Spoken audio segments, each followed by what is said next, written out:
वीर समझ झुंझुनू गया में था शुरू कि हो फर्स्ट गई। जेनरेशन यानी कि लिटिल ऑरेंज की प्रत्येक युवा मां योद्धा के जरूर मन ही में वो दक्ष की एलियन तरह होगी बनने जिसे का मिशा कपूर संकल्प ने दृढ़ हुआ, उस तो वहीं स्पिरिट के साथ झुंझुनू के लड़ते हुए लोग देखा दक्ष था की जब वो पहली संवेदनशीलता बार की यहाँ पर आई तारीफ थी। कर रहे। अब किसे पता कि वहां पर सभी फिर कह रहे थे कि क्या दक्ष हुआ की होगा। जगह कोई और होता तो वो अपनी अपने जान बारे में खतरे सारी में डालकर डिटेल्स इतना बताने बड़ा के बाद जोखिम नहीं मीशा उठाता। कपूर साथ फिर ही वीर को आसपास केंद्रीय के एरिया सत्ता से द्वारा बहुत से दक्ष को लैंडमार्क्स के अपराधी बारे समझने में को भी इंफॉर्मेशन लोग देती है, भूल बता रहे। जिसमें वीर काफी ज्यादा इंटरेस्टेड कुछ लोग था। तो दबी जबान में अब जहां महारानी एक तरफ चिनाई की वीर निंदा भी मीशा करने कपूर लगे, से सारी इंफॉर्मेशन ले रहा था, समूचे वहीं साम्राज्य दूसरी में तरफ दक्ष के प्रति सिल्वर लोगों फॉक्स का अभी भी लिटिल ऑरेंज के साथ सकारात्मक खेलता भाव हुआ पैदा उसे हो चुका गोल गोल घुमा रहा था। दक्ष की कृति की खबर जहां एक तरफ ये हो रहा केंद्रीय था, सत्ता तक वहीं पहुंच वीर गई। आराम से मीशा कपूर की वहीं बेंच पर लेटा हुआ महारानी चिनाई मीशा काफी कपूर के गंभीर लग बेवरेजेस रही। में से एक और बेवरेजेस को आखिर पीता उसने इस हुआ जीवन में वो भी साथ ही साथ उन अपनी चीजों महान को लेकर उपलब्धियों उससे से लोगों सवाल के भी दिलों करता में जा जगह रहा था बनाई। जो उसकी क्यूरियोसिटी को मैं काफी यही नहीं ज्यादा चाहती बढ़ा रहे थे।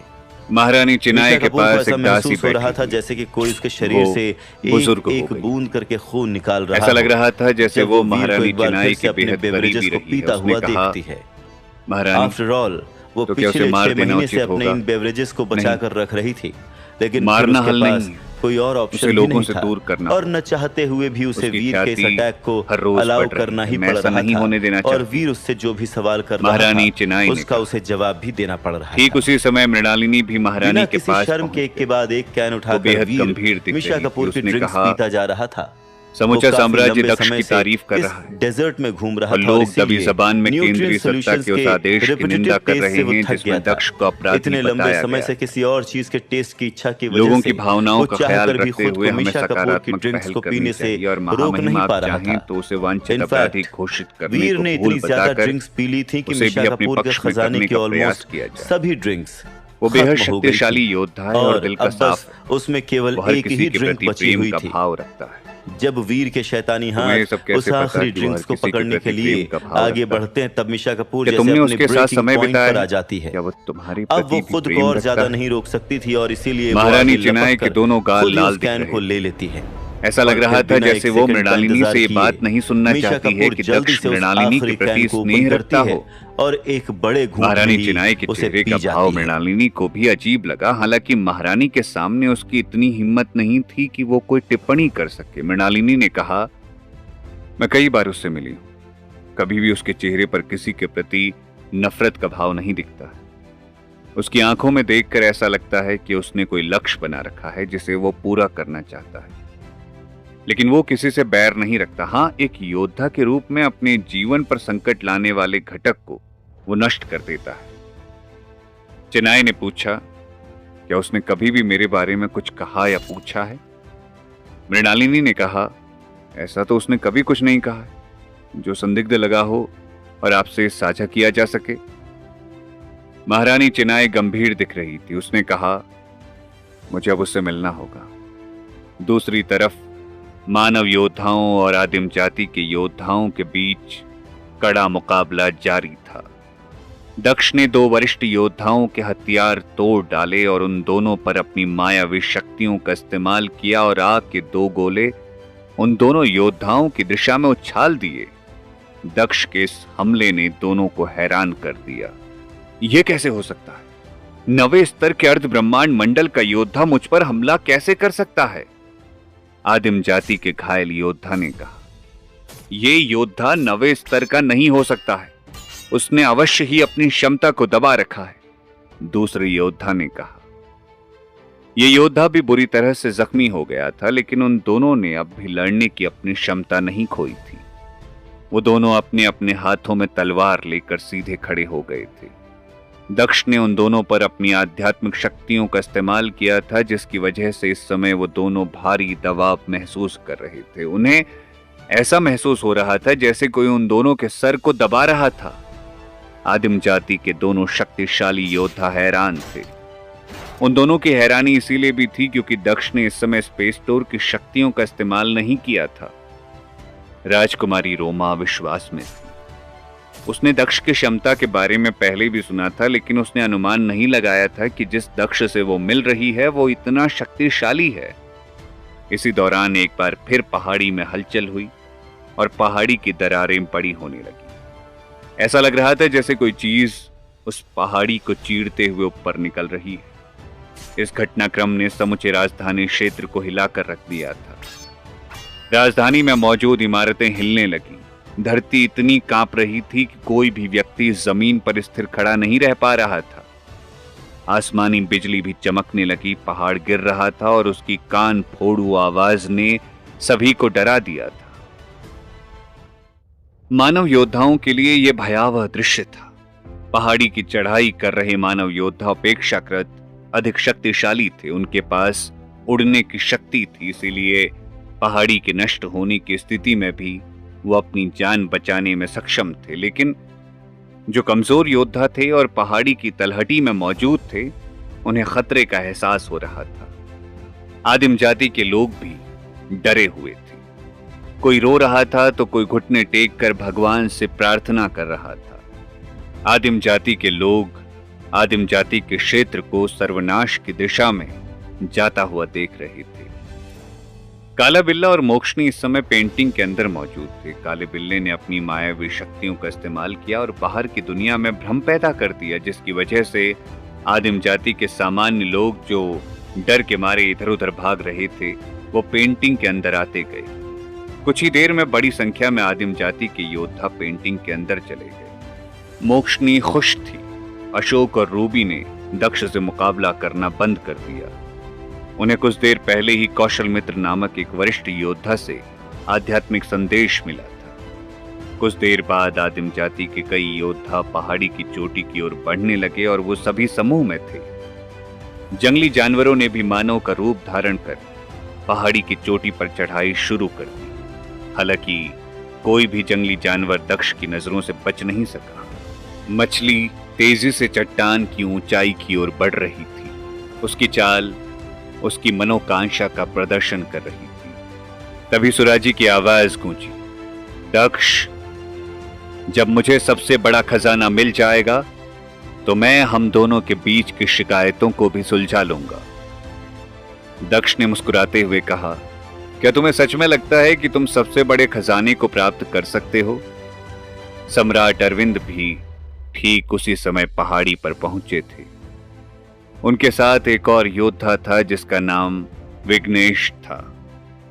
अर्ध ब्रह्मांड मंडल के बाहरी योद्धाओं की रैंकिंग में विघ्नेश शीर्ष 10 योद्धाओं में शामिल था। वो दोनों दूर से ही मानव योद्धाओं और आदिम जाति के योद्धाओं के बीच की प्रतिस्पर्धा को देख रही थी।